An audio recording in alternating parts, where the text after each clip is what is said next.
नमस्कार मित्रों, आज हम बात करेंगे बीटी एक्ट 1949 के बारे में। क्या है बीटी एक्ट 1949? देखिए, बीटी एक्ट का मतलब बोध गया टेम्पल एक्ट 1949। बोध गया, जैसा कि आप लोग जान ही रहे हैं, वह स्थान जहां पर तथागत गौतम बुद्ध जी ने ज्ञान प्राप्त किया और यह विश्व धरोहर की सूची में शामिल है, जिसका निर्माण प्राचीन काल में सम्राट अशोक ने कराया था। अब बीते समयों में क्या हुआ, इस पर ज्यादा प्रकाश न डालते हुए, बहुत लंबा वीडियो हो जाएगी, हम सीधे आ जाते हैं बीटी एक्ट 1949। 1949 में बोध गया टेम्पल एक्ट बना, एक अधिनियम बना जिसके द्वारा उस मंदिर को जो है पूजा पाठ की जो रीति है, जो व्यवस्था है, देख रेख, इन सब बारे में एक कानून बना जिसका नाम रखा गया बीटी एक्ट 1949, बोध गया टेम्पल एक्ट। अब देखिए, अब इसमें इस समय वर्तमान समय में बोध गया में बड़ी पैमाने पर देश और विदेश के जो बौद्ध भिक्षु हैं वह लगातार अनशन कर रहे हैं, धरना दे रहे हैं और प्रदर्शन कर रहे हैं कि बोध गया मंदिर को जो है ब्राह्मणों से मुक्त किया जाए।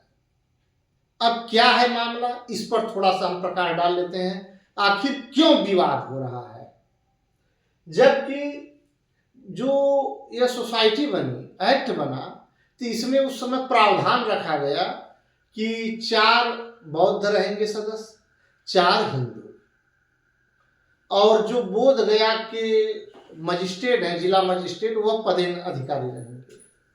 तो अब यहाँ आप बात को समझिए।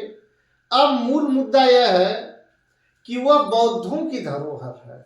भगवान तथागत गौतम बुद्ध ने वहां पर ज्ञान प्राप्त किया था, तो यह जो है बौद्धों को सौंपा जाए।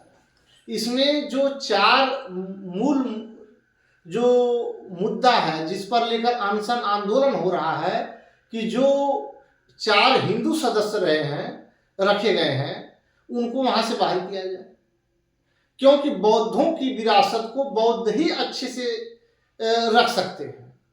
उनका वहां क्या काम, वह रहेंगे तो नाना प्रकार के पाखंड वगैरह फैलाएंगे। यह मांग चल रही है इस समय, और हमारे हिसाब से यह मांग बौद्धों की जायज भी है, क्योंकि बौद्धों की जो मांग है वह यह है कि अगर वहां सभी सदस्य, सभी कार्यकर्ता, मंदिर से जुड़ी हुई जो कमेटी है, पूर्ण रूप से अगर बौद्धों को नहीं सौंपी गई, तो जो हिंदू मंदिर है उसमें भी बौद्धों की हिस्सेदारी दी जाए। यही विवाद का मुख्य विषय है, और इसमें कोई अड़चन नहीं है। वह मंदिर बौद्धों को सौंप देनी चाहिए, वहां ब्राह्मणों का कोई कार्य नहीं है, क्योंकि तमाम हिंदू मंदिर हैं। अब जैसे उनका बौद्धों का जो तर्क है कि राम मंदिर में बौद्ध नहीं है, जो और तमाम मंदिर हैं, चारों शंकराचार्य के मंदिर हैं, वहां भी बौद्ध नहीं है, नामी गिरामी जितने भी मंदिर हैं हिंदुओं के, वहां बौद्धों के एक भी सदस्य नहीं है। तो जो बौद्धों का पवित्र तीर्थ स्थल है, जहां की दुनिया भर के बौद्ध वहां अपने गुरु का दर्शन करने के लिए उस पवित्र तीर्थ पर आते हैं, तो वहां पूर्ण रूप से वह बौद्धों के कब्जे में होना चाहिए।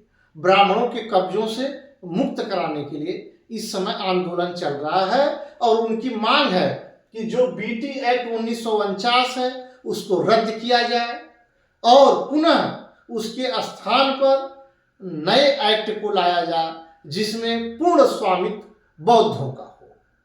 यही है मांग। इसी नाते यह पूरा विवाद इस समय चर्चा का विषय बना।